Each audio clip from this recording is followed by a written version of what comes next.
The Lord be with you. Come, let us make all things right. The Lord be with you. A reading from the Holy Gospel according to John. Jesus stayed in Galilee. He could not stay in Judea because the Jews were out to kill him. As the Jewish festival of tabernacles drew near, after his brothers had left for the festival, Jesus went up as well, but quite privately, without drawing attention to himself. Meanwhile, some of the people of Jerusalem were saying, "Isn't this the man they want to kill?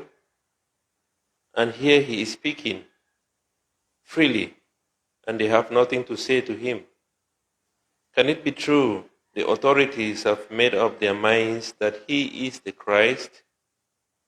Yet we all know where he comes from. But when the Christ appears, no one will know where he comes from."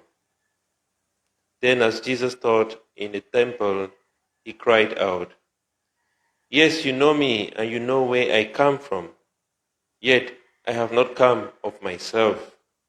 No, there is one who sends me, and I really come from him.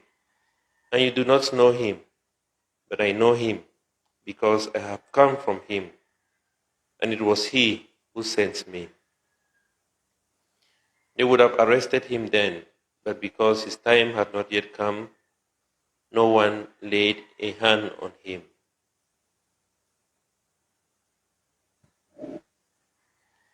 The Gospel of the Lord. Praise to you, Lord Jesus Christ.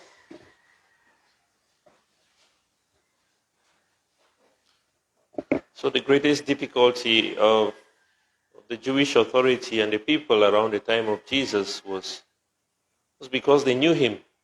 That was really the challenge, that they knew where Jesus came from. They knew even his brothers, his nephews, his nieces, all those people around him. They knew his parents. They knew Mary. They knew Joseph.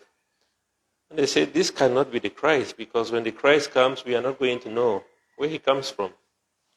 And this becomes a very big obstacle, because we know this man. We know when he was born. We grew up with him. He was playing around our kids as well.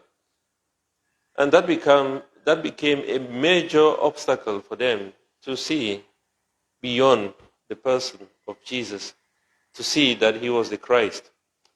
And all of us, we have also that obstacle. And we could ask ourselves the simple question, how do we know when God is speaking to us? How do we know that we have encountered God? Is it when we see something happen strangely? Are we going to meet? Do we just meet God on our path? Somebody just appears to us and with some shiny image or glaring image and things like that? No. Does God come to us in that way? Is that the way Christ reveals himself to us? Is that the way Jesus reveals himself to us? And the answer is no. How does he do then? How do we hear God? How do we encounter him?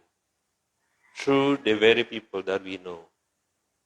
Through the people that we meet every day. Through those people that we say we will never forgive.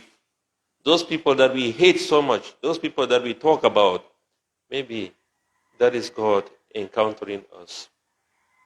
And that is why it's so important, and Jesus says it. Matthew chapter 22, he says, the greatest of all commandments is love of God, but also love of neighbor. And he says those ones, you can never separate them. The love of God and love of neighbor is the same thing. He says that many, many times in the Gospel of Matthew, again, chapter 5, verse 23. He says, if you bring your gifts to the altar and you know that you have something against your brother or sister, leave your gifts and go and be reconciled with your brother and sister. Because reconciliation with God could never be complete if we are not fully reconciled with our brothers and sisters. And why is that so? Because in each and every one of us is the image of God. If you go to India, for those of our students who are going to go to India, you realize that in India, people do not have a handshake. People bow to each other. So when you meet somebody in the morning, you bow to the person. And what is the symbol of that is that they are bowing to the image of God in the person that they are meeting. That they acknowledge in that person that this person is Christ. Now Simon was preaching the other day on Wednesday, and he said, there's a child who met him and said, Mama, this is Jesus. We never know what was happening in that child. And we don't know the image that we carry every time, how people see us. And someone once said, be careful how you live your life, because you might be the only Bible somebody is reading. Your life might be the only Bible somebody is reading.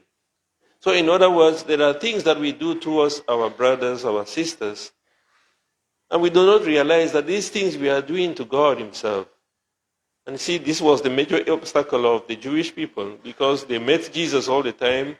They had encounters with him, yet they said, no, this cannot be the Christ. Even though there is every indication that is the Christ, this cannot be the Christ because we know him.